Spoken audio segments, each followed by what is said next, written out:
15h, 18h, Intégral Bourse, l'émission 100% Bourse. Sébastien Poinon, Grégoire Favet.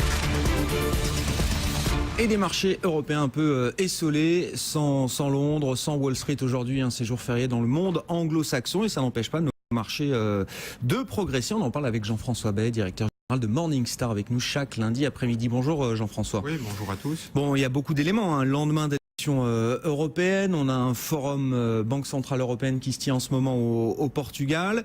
Et nos marchés européens, effectivement, qui sont plutôt bien orientés. On est à nouveau sur des plus hauts historiques pour le DAX. Et puis on a un espèce de mini rallye obligataire là qu'on n'avait pas forcément vu venir au regard de la montée quand même qu'on attendait, mais des eurosceptiques au Parlement européen. Oui, c'est vrai qu'il y a quelques mois, on serait vu et on aurait, au lendemain d'élections européennes, au lendemain de ce type de nouvelles, on serait vu et on aurait ouvert les marchés et la séance, on aurait connu clairement une baisse franche, pour la simple et bonne raison qu'on était encore en situation de panique. Là, dernièrement, on nous parlait d'une crise en Ukraine, on a une élection européenne où il n'y a pas une majorité qui se distingue, on a plutôt des eurosceptiques qui ont tendance à l'emporter, notamment en Grèce et en France. France qui est quand même un des pays cœurs de la zone euro. On nous parle de la Thaïlande. Enfin bref, il y a des raisons un petit peu de s'inquiéter. L'autre élément, en fait, on en a parlé depuis quelques semaines. Les marchés marquent le pas depuis quelques semaines et on se dit, on n'a pas trop de raisons macroéconomiques de se réjouir. On a une croissance en zone euro qui est un petit peu décevante. Plus qu'une croissance décevante, je pense qu'il est assez remarquable, c'est une croissance bipolaire entre une Allemagne qui joue vraiment le rôle de locomotive avec 2,5% de croissance en rythme annuel sur le premier trimestre et des pays qui marquent le pas, qui sont encore en récession, l'Italie, le Portugal, les Pays-Bas et c'est plus là-dessus qu'on a des raisons d'être déçus que sur la faiblesse globale de la croissance en zone euro. Oui, c'est ça. Donc il y a l'inflation aussi qui est en baisse. Et puis d'un point de vue microéconomique, quand on regarde la situation française, on a l'impression que chaque jour on a un plan social. C'est Nice Matin, c'est HP, c'est la SNCF, c'est Alstom, c'est les Trois Suisses. Donc on se dit, bon, il y a beaucoup de soutien microéconomique ou macroéconomique. En plus, ce week-end, des mauvaises nouvelles en provenance des politiques. Bon, clairement, on a un marché qui va décrocher. On se souvient en 2012, on baissait 4-5% sans problème.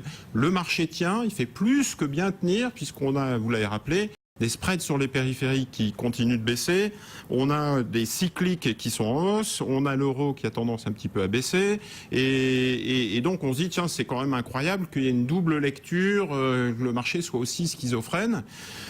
Donc forcément, on pense à l'ultime soutien qui est le soutien de la BCE. Donc tous rendez-vous au 5 juin pour voir si les marchés ont raison d'anticiper un soutien ultra accommodant de Mario Draghi, qui peut jouer soit sur une baisse des taux, donc les plus optimistes parlent de taux directeur négatif, donc c'est-à-dire que quand vous allez déposer votre argent à la banque, vous aurez pu un rendement légèrement, un petit rendement, vous aurez même un rendement négatif. Vous allez déposer 100, on va vous rendre 99.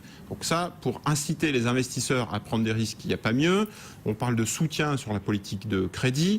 On parle même d'un quantitative easing, donc d'achat de titres non souverains. Pas forcément tout ça dès le mois prochain. Enfin, sur les taux, a priori, c'est acté, mais pour le reste, c'est peut-être des mesures qui viendront aussi un peu plus tard dans le temps. Exactement. Donc il y a toute une panoplie en fait qui vont être utilisées ou annoncées par Mario Draghi, et donc très difficile de se mettre en face de la Banque centrale.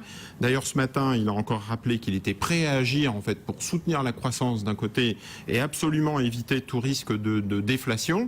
Et donc finalement, les marchés en tiennent compte. Et écoute, l'autre élément qui est en faveur de ce scénario en fait de soutien des banques centrales, c'est les États-Unis. Aux États-Unis, la croissance a été un peu décevante, mais on s'attend tous à un rebond vif au deuxième trimestre, et on voit effectivement que les indicateurs sont plutôt positifs. La semaine dernière, on a eu l'immobilier, les maisons neuves et un indicateur plutôt positif sur l'immobilier. En fait, les taux longs américains baissent.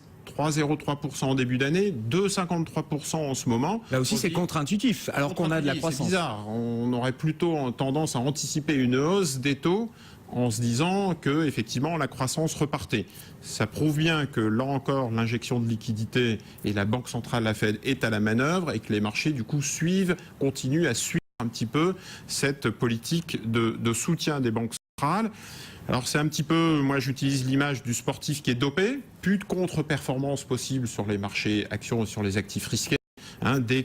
Et donc le malade n'a plus mal, on supporte la douleur et la classe d'actifs actions fonctionne en fait comme une classe d'actifs obligataire, c'est-à-dire qu'on ne se soucie plus de la perte en capital, on ne regarde que le rendement, dividende de 3,5% sur le CAC 40. Est-ce que c'est pas inquiétant? On est bientôt quand même à la moitié de l'année 2014. Alors effectivement, on a connu des années de crise, des risques systémiques. Les banques centrales qui jouaient leur rôle protecteur, qui gagnaient du temps, qui ont gagné beaucoup de temps pour permettre bien à des ajustements de politique budgétaire de se faire. On est au milieu de l'année 2014. Tout le monde nous dit en 2014, cette politique monétaire va être de moins en moins présente dans les marchés et c'est la macro, les entreprises qui vont prendre le relais. Ça n'a pas fonctionné au premier trimestre, c'est pas certain que ça fonctionne encore au deuxième trimestre. On continue de se raccrocher 100% aux banques centrales et de mettre tous nos œufs dans le même panier. Là, est-ce qu'à un moment, c'est quand même pas inquiétant? Alors, c'est sûr que la première date importante, c'est le 5 juin, vous l'avez compris, il faut absolument que Mario Draghi soit à la hauteur des enjeux. Maintenant, à plus long terme, c'est pas très sain d'avoir des banques centrales qui continuent à manipuler de manière artificielle un peu les marchés. Ça nous repousse en fait, c'est-à-dire la zone d'inquiétude à la rentrée, donc à l'automne. Donc on est relativement serein pour le coup, vu les interventions et vu les soutiens des marchés jusqu'au mois d'octobre. On a un niveau de volatilité qui a tendance à baisser, alors même qu'on s'attendait justement à ce que la reprise des fondamentaux redonne la volatilité dans le marché. Ce n'est pas le cas. Et donc on est reparti pour une série de séances un petit peu ennuyeuses, je suis désolé. Et on se retrouvera malheureusement avec la prochaine date importante, c'est la croissance aux États-Unis en octobre et les résultats d'entreprise en octobre. Et donc ça nous donne plusieurs semaines, plusieurs mois relativement stables. On est un petit peu, j'allais dire, en lévitation, en attendant d'eux. Et malheureusement, toute déception, toute inquiétude pourra justement réveiller le malade. C'est-à-dire que le jour où on arrêtera, là pour le coup, on se souviendra de la douleur. Ça risque de faire un petit peu mal. Pour l'instant, on n'en est pas encore là. Un petit mot sur la situation française, je me permets d'en parler.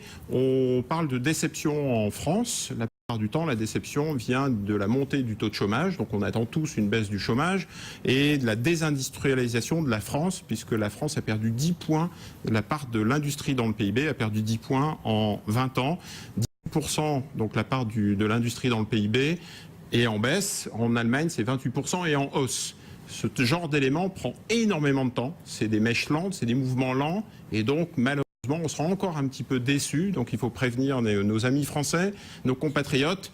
La baisse du taux de chômage et la montée de l'industrie, la réindustrialisation de la France, c'est des mouvements qui prennent énormément de temps. Et ça, le marché l'a compris, là. Il a compris que le temps, effectivement, des réformes est beaucoup plus long que le temps des investisseurs. Parce que le marché, comme vous dites, tient plutôt bien. Oui, les marchés l'ont compris, les Français sont très impatients, très nettement, ils sont devenus très impatients.